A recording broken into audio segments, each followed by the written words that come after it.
We begin with breaking news out of Portage County tonight, where 6-year-old Ruby Lehman has been found safe after a massive search, prompting an Amber Alert to be issued 2 days ago since she went missing. Good evening. Thanks for joining us. I'm Jason Zimmerman. The suspect accused in Ruby's kidnapping, her uncle Jordan Coyle, is also in custody. Law enforcement holding a press conference and releasing new details just hours ago. We're told the two of them were found camping in a forest near the intersection of County Highway J and 3rd Avenue, just north of the town of Almond. That's in the southern half of Portage County.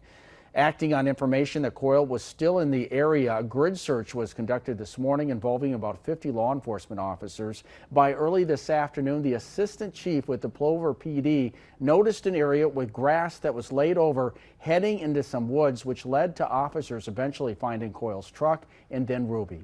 The young girl appeared shaken at first while Coyle attempted to flee unsuccessfully.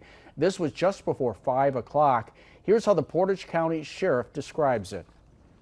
I actually saw Ruby, and she was scared. She did have a game in her hand, so she was out in the woods with a game. But Jordan complied with demands out in the woods once we came across him. The sheriff also talking about the massive response once they believed that Ruby was in the area where she was found safe tonight.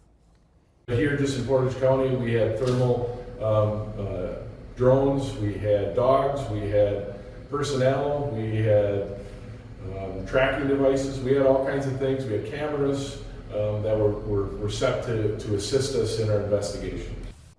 The sheriff also saying the community provided hundreds of tips, and with the help of the FBI and state officials, his department was convinced that Coyle, who's also a registered sex offender according to online records, was still in the area.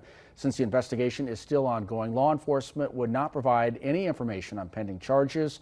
Coyle tonight is behind bars in the Portage County Jail.